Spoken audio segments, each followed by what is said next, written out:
bienvenidos a Divernumis, una vez más.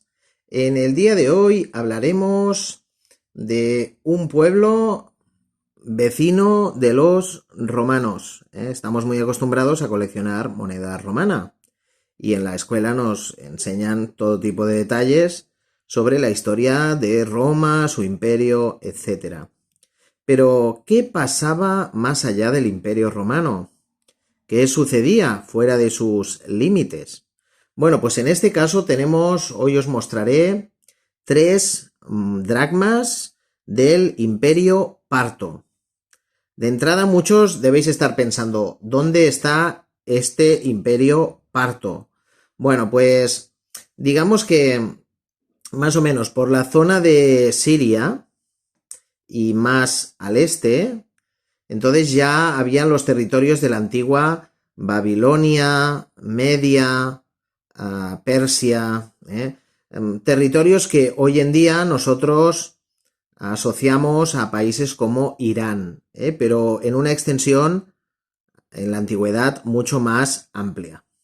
Entonces, esta zona, digamos, iraní, no estaba bajo control de Roma, pese a que hubo reiterados intentos de conquistarla. Entonces, los partos, pues, fueron una dinastía, la dinastía arsácida, que dominó esos territorios más o menos entre el siglo III a.C. y 3 después de Cristo. ¿De acuerdo? O sea que más o menos, pues ya lo veis, unos prácticamente 400, casi 500 años. Eran de religión zoroástrica, pero había mucha influencia griega. ¿Por qué? Porque todos esos territorios, antes de ser el Imperio Parto, habían sido los reinos seleucidas. Es decir, con la expansión helenizante de Alejandro Magno, todos esos territorios quedaron bajo el influjo cultural de los griegos. Ya lo sabéis que Alejandro Magno, en el siglo IV a.C., 300 y pico, pues hizo una serie de campañas que prácticamente llevaron a los griegos hasta la India. Y entonces eso extendió mucho su rango de influencia. Alejandro no vivió mucho, pero su legado sí. Y entonces sus comandantes y descendientes de estos comandantes, pues acabaron siendo reyes en muchas de esas zonas orientales, podríamos decir.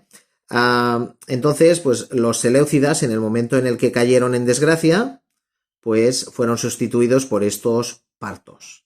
¿De acuerdo? Por tanto, ya lo veis, que no es una civilización efímera, ni mucho menos. Bueno, entonces, ¿qué tenemos aquí? Bueno, pues aquí os voy a poner 3 ejemplos de dracmas partos. Este es un dracma de Mitridates III. Está un pelín gastado, pero bueno, se ve suficientemente bien su indumentaria bastante exótica, ¿no? Yo lo veo bastante iraní, lo veo bastante zoroástrico, la verdad. La cronología de esta moneda, pues más o menos del 87 a.C.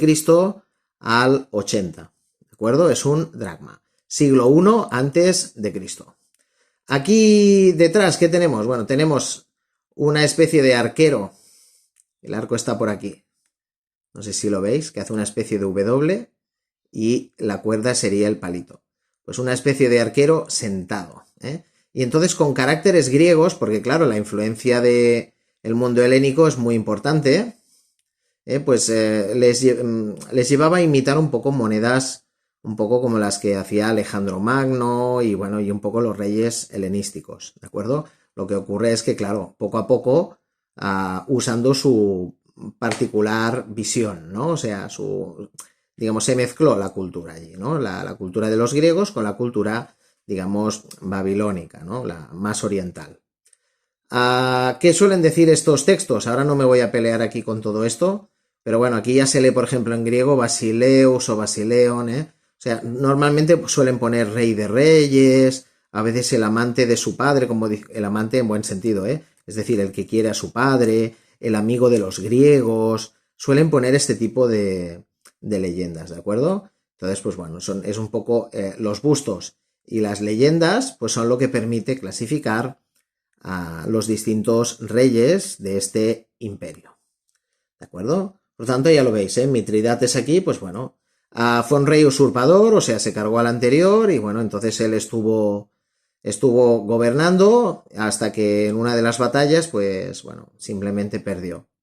Y entonces, pues bueno, no se sabe del todo qué es lo que sucedió con él. No se sabe si murió, si lo hicieron prisionero, si escapó y murió, digamos, un poco más en el anonimato.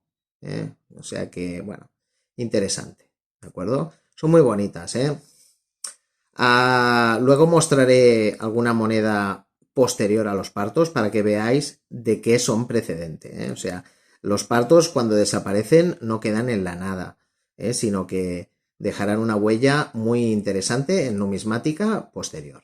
Bueno, pues vamos a ver otro ejemplo, ¿de acuerdo? Aquí habíamos visto a Mitridates III. Vamos a ver ahora otro ejemplo un poquito más tardío.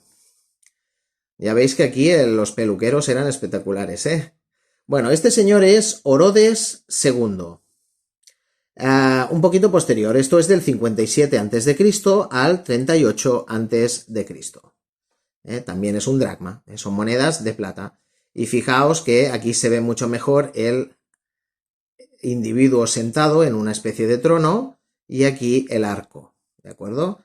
Los caracteres, pues griegos también. Y tienen este tipo de, digamos, de leyendas. Aquí, por ejemplo, pues se ve el Lopat de Filopater o algo así, O sea, el que quiere a su padre.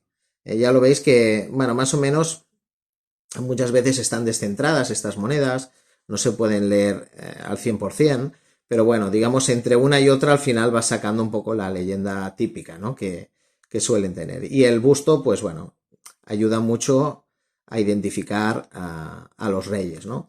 Bueno, en este caso, Orodes II, pensad que es contemporáneo del primer triunvirato de Roma. O sea, en estas épocas, a mediados del siglo I antes de Cristo, Roma estaba inmersa en las luchas entre Julio César, Pompeyo, Craso, y eran un poco los que tenían el poder. Entonces, Craso, que era muy rico, obtuvo el poder en la zona más oriental del imperio y entonces estaba instalado en Siria. Siria, en teoría, debería haber sido una provincia muy fértil que habría podido dar grandes frutos a Roma. ¿Qué sucedió? Pues que Craso, en su afán por conquistar a pueblos vecinos, es decir, a los partos, se metió en guerras que no le salieron nada bien y las legiones romanas acabaron siendo derrotadas. Murieron a millares los soldados romanos. El propio Craso pues, fue asesinado mientras intentaba negociar con los partos. Por tanto, ya lo veis que eran huesos muy duros de roer estos partos. Digamos que Roma, siempre hablamos de Roma como la gran victoriosa, pero hay que reconocer que en ciertos territorios pues, quedó frenado su avance, y por eso toda esa zona, digamos el Oriente Próximo, pues culturalmente es tan distinto a nosotros. Los partos, ¿qué hicieron? Pues bueno, en un primer momento estaban muy helenizados, pero la cultura que ellos ya tenían originalmente, pues poco a poco fue mezclándose y solapando pues esta oleada, digamos, de influencia cultural griega. Es una especie de híbrido entre lo babilónico, lo persa y por otro lado lo griego. Bueno, pues ya lo veis, un segundo ejemplo de dracma parto. Vamos a ver ahora un tercer ejemplo. Este está mucho mejor conservado, algo descentrado, pero en mi opinión está la calidad, la conservación es mucho mejor, se ven más los detalles. Fijaos, ¿no? También esas barbas, o sea, se ve ya que utilizan, pues, me dicen que prácticamente van como ahora, ¿no? Con estas barbas que llevan en Irán. Y un poco, pues, parece como un turbante. Bueno, ¿qué tenemos aquí? Aquí tenemos otro dracma, parto, y es un dracma de Vologases con V III. Este es el sucesor de Vologases II, ¿vale? Este digamos que tuvo pues un reino bastante normalito, digamos, sí, también con guerras, etcétera. A este le tocó lidiar con Trajano, ¿eh? Trajano, y estamos hablando ya del ciento poco al 147 o así después de Cristo. O sea, siglo II después de Cristo, ¿de acuerdo? Pues este hombre tuvo que lidiar, por ejemplo, con Trajano, porque Trajano también intentaba pues expandir el imperio por el este, es decir, a costa de los partos. Pero bueno, no pudo, ¿eh? Digamos que Vologases III pudo mantener la integridad del imperio parto, ¿eh? Fijaos aquí se ve de manera muy esquemática el individuo sentado en el trono y aquí el arco, que bueno, podría ser cualquier cosa, pero si os digo que es un arco, yo creo que os lo podéis creer, ¿no? Y fijaos cómo las letras cada vez son más distintas de lo que sería el griego, ¿eh? Yo os aseguro que el griego lo puedo leer. Puede que necesite un diccionario con según qué palabras, pero lo puedo leer. Y en cambio aquí, pues la verdad, es bastante complicado, ¿eh? ¿Por qué? Porque esto ya va variando, ya va siendo con los años, alejándose la influencia de los helénicos, de los seleucidas, pues esto va borrándose poco a poco, ¿no? Va fundiéndose con otras culturas, ¿eh? Por tanto, ya lo veis. Los partos fueron capaces de cargarse a los seleucidas y mantener un imperio durante varios siglos, incluso resistir los envites del poderosísimo imperio romano. Y una estética muy, muy característica, muy helenizante, pero al mismo tiempo muy oriental, ¿no? Es una fusión bastante curiosa. Bueno, entonces, ¿qué vendrá después de los partos? Bueno, pues después de los partos vendrá otro tipo de monedas y de dinastía que serán y os pongo aquí uno, los sasánidas, de los que en algún vídeo ya hablé. Los sasánidas son los que después estarán instalados en Irán y en toda esa zona digamos, de Oriente Medio. También pues muy zoroástricos, adoradores, digamos, del sol, de la luna, de las estrellas, de los elementos del cielo, etc. Aquí todavía no había Islam, ¿de acuerdo? Pero ya lo veis, o sea, los dracmas partos acabarán influyendo en los dracmas sasánidas, El estilo ya poco a poco va variando, pero digamos, yo creo que sí que se nota un poco esa continuidad, ¿no?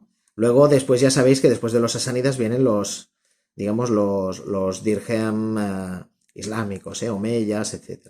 Pero bueno, yo creo que aquí se ve todavía esa continuidad, ¿no? Entre lo parto y lo sasánida. Bueno, espero que hayáis aprendido algunas cosas. No suelen hablar mucho en los canales de YouTube de este tipo de monedas porque la gente se suele centrar más pues en lo típico, ¿no? En moneda española, moneda antigua, principalmente Roma y un poco Grecia.